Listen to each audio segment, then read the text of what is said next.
नमस्ते छात्रों।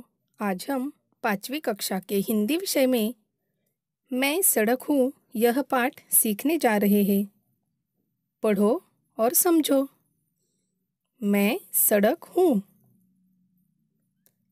मैं सड़क हूँ, सब मुझ पर चलते हैं। आदमी, रिक्शा, बस, साइकिल सभी मुझ पर इधर से उधर आते जाते हैं। बालक, जवान, बूढ़े सभी के काम आती हूँ। मैं घर और विद्यालय के बीच सेतु हूँ। लोग मेरे किनारे मकान बना लेते हैं। सामान बेचने वाले भी मेरे दोनों ओर दुकानें लगाते हैं। चौराहे पर पुलिस का सिपाही वर्दी पहने खड़ा होता है। वह यातायात को अनुशासित रखता है। रास्ता बदलने के लिए कई बार लोगों को मुड़ना पड़ता है, पर इसमें मेरा दोष नहीं है। मैं तो सदा सीधी चलने के लिए तैयार हूँ। लोग अपनी ज़रूरत से कभी मुझे टेढ़ी, नीची और ऊंची बना देते हैं। मेरा आरंभिक स्वरूप कच्चा था। उस पर बैलगाड़ी, तांगा, ऊंट गाड़ी जैसे वाहन चलते थे। फिर कोलतार डालकर पक्की सड़कें बनने लगी। आजकल नई तकनीक आ गई है। इस तकनीक में मुझे सीमेंट से बनाने लगे हैं। अपना यह नया रूप बहुत अच्छा लगता है। दुख उस समय होता है जब लोग गंदा कर देते हैं। लोग पान खाते हैं, बिना सोचे समझे जहाँ जी में आया मुझ पर थूक देते हैं। लोग जगह जगह मुझे खोदकर गड्ढे बना देते हैं। इससे मेरे शरीर पर बहुत से घाव हो जाते हैं। गड्ढों के कारण अनेक दुर्घटनाएं होती है। फिर भी न जाने लोग ऐसा क्यों करते हैं। मैं सदा साफ सुथरी रहना चाहती हूँ। सबको रास्ता दिखाना चाहती हूँ। मेरे कारण देश में दूर दूर रहने वाले लोग एक दूसरे से आसानी से मिल पाते हैं। मैं जहाँ जाती हूँ वह परिसर विकसित हो जाता है। मैं चाहती हूँ कि हर गांव को एक दूसरे से जोड़ूं, लोगों में मेलजोल बढ़ाऊं, पूरे देश में खुशहाली लाऊं। विश्वास है कि एक दिन मेरी इच्छा निश्चित ही पूरी होगी। बच्चों, अभी हमने जो पाठ पढ़ा वह पाठ एक सड़क की आत्मकथा है। वह खुद के बारे में हम सबको बता रही है। आत्मकथा का मतलब होता है स्वयं के बारे में सबको बताना।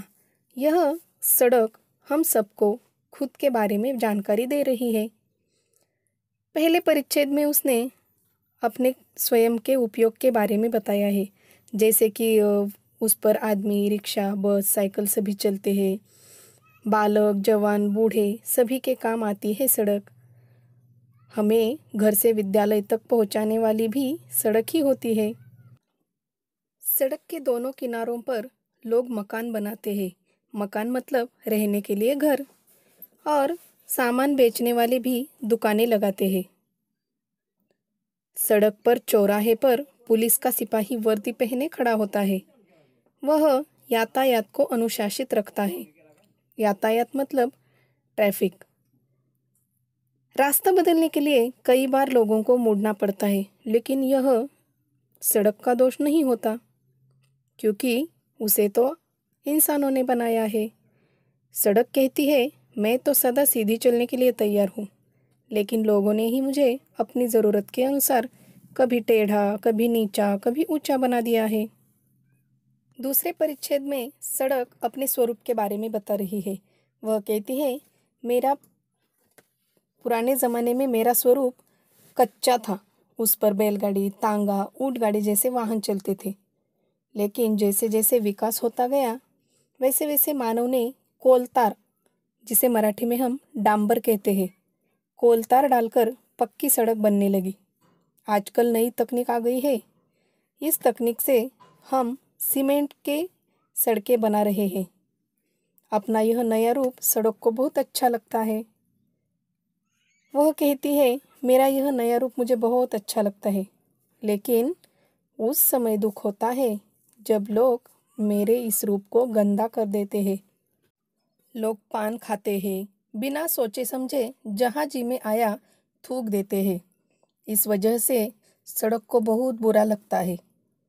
लोग जगह जगह गड्ढे बना देते हैं, इससे सड़क के शरीर पर बहुत से घाव हो जाते हैं। वह कहती है इन गड्ढों के कारण दुर्घटनाएं होती है, फिर भी लोग न जाने ऐसा क्यों करते हैं। मैं सदा साफ सुथरी रहना चाहती हूँ, सबको रास्ता दिखाना चाहती हूँ। मेरे कारण दूर दूर रहने वाले लोग एक दूसरे से आसानी से मिल पाते हैं। देखिए, अच्छा रास्ता हो तो हम कभी भी अपनी गाड़ी लेकर दूसरे गांव जा सकते हैं। तो सड़क भी यही कहती है कि मेरी वजह से लोग एक दूसरे से मिल पाते हैं। मैं जहाँ जाती हूँ वह परिसर विकसित हो जाता है।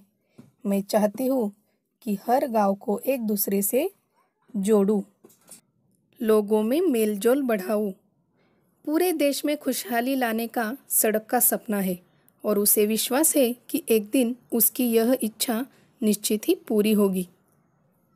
तो बच्चों, जिस प्रकार इस पाठ में सड़क ने अपनी आत्मकथा बताई है, उसी प्रकार आप किसी नदी की आत्मकथा लिखो।